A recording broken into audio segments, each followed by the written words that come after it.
Good morning, everyone. Thank you so much for joining in. This is your Psychic Christine, and this is episode 37.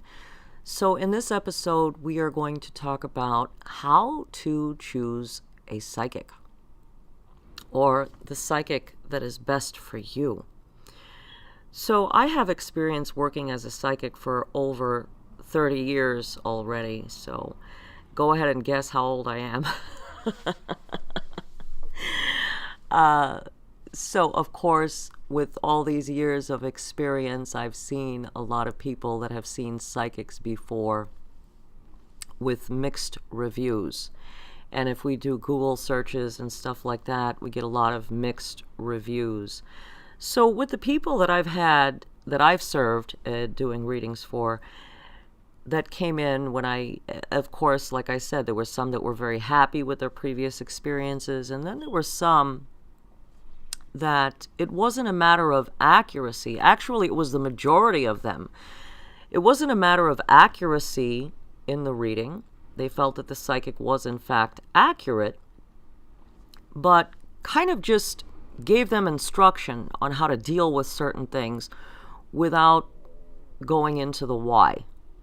Why do I need to do this? Why do I need to follow this direction or this advice or this guidance?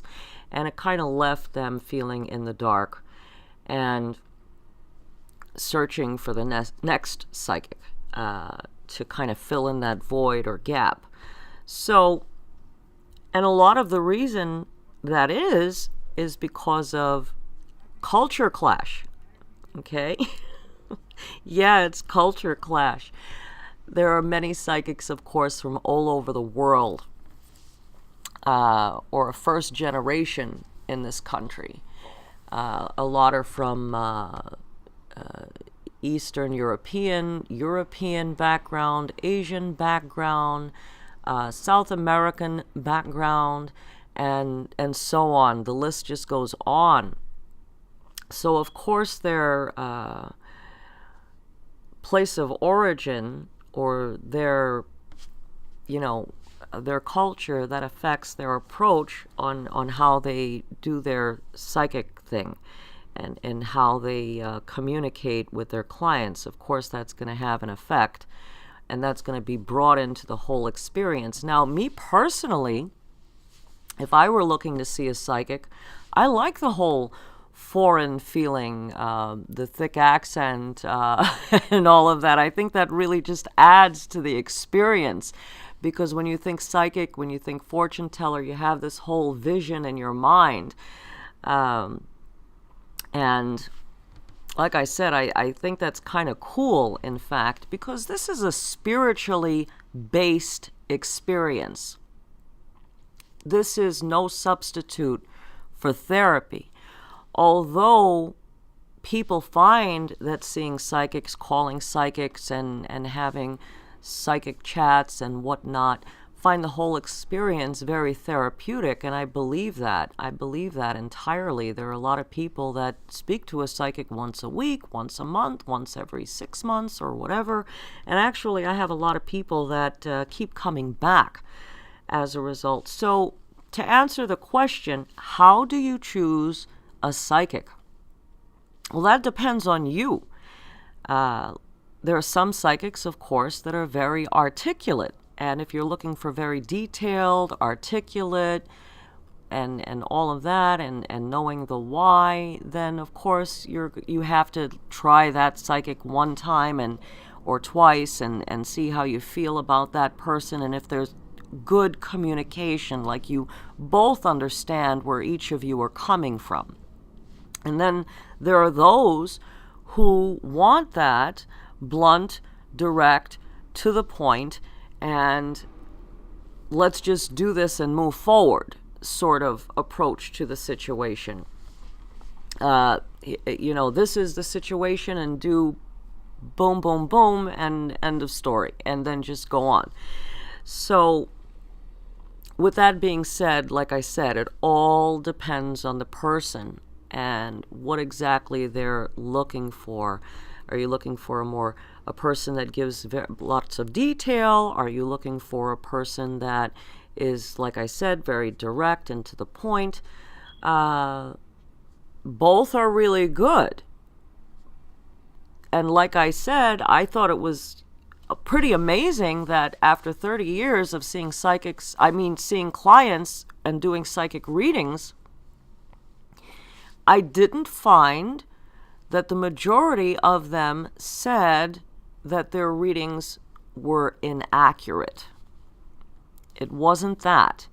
It was, like I said, more of a culture clash. The lines of communication and understanding weren't good with one another. So, like I said, you've got to find the one that best suits you and you're feeling the most comfortable with. And even when I was told, as far as, giving the advice and the guidance and whatever, the answers were very similar that I was giving to the psychics that they had seen previously. So, like I said, it wasn't so much a matter of the accuracy as it was the understanding. So, that is my advice on how to choose a psychic. So, that's kind of the end of that. What I would like you guys to do is go ahead and feel free to leave comments and reviews when you're listening in, and I know that there are a lot of you that are listening in, and thank you so much for coming back all the time and referring your friends and all of that. So I would appreciate some reviews. I started this Q&A thing on Instagram, and you can go ahead and follow me at Soulmate Wave. Also at soulmatewave.com on the website, as you know, there are a variety of psychics to choose from. So I wanted to bring up that Psychic Snow is going to be having phone service available very soon. So look forward to that and going ahead and having Psychic Snow do a reading for you. All of the psychics here are very good, and like I said, are accurate and good communication skills and giving you very detailed readings depending on which service you choose. So, like I said, we're excited about Psychic Snow having phone service available. And like I also said, feel free to follow me on Instagram at Soulmate Wave. So what's happening on Instagram is this. I am asking people to go ahead and DM their questions to me. And I randomly select the questions and will give the answers here on the podcast. So ironically, and maybe I'll just do a little bit of these answers in every podcast after I talk about whatever it is that I'm going to talk about. Maybe I'll just throw in a couple of answers to the questions. So ironically, I did get a DM question that someone was involved with someone that the person really liked. She really liked this person and felt that they were kind of bossy and was a little stressed that maybe the person seemed a little controlling, and due to some negative experiences in the past was very fearful or reluctant in moving forward with that relationship.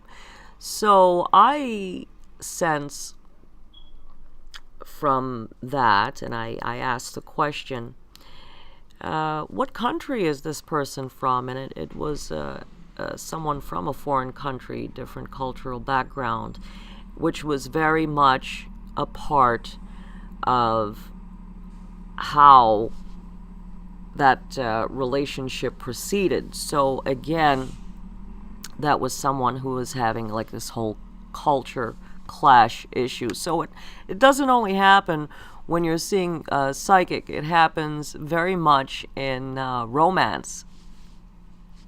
Like I said, here in the United States, all of us are from all over the world. So we run into that a lot in this country. Well, anyway, Thank you so much for listening to this podcast. Thank you for all of your wonderful Google reviews. We are really excited about soulmatewave.com. Be sure to take advantage of the option Ask a Psychic. And the reason that we put up that Ask a Psychic option is so you can be able to post up your question. And of course, your information is private and confidential, but it is like a public bulletin board, so that psychics can go ahead and be able to answer your questions via Ask a Psychic page. And what that's going to help you do is get responses from a bunch of different psychics and how they answer your question. And that way you can have an idea of what psychic you want to be able to go with. Okay? So that's a little help in the process of choosing a psychic, right? So thank you very much for listening to this episode 37 on how to choose a psychic. And I want to wish all of you the best of luck. We all look forward to serving you, and we will be speaking again on our next podcast, episode 38, coming soon. Check in frequently. Be sure to subscribe so you can have a little notification every time a podcast is uploaded. Thank you so much. Enjoy the rest of your day. Wishing you the best of luck.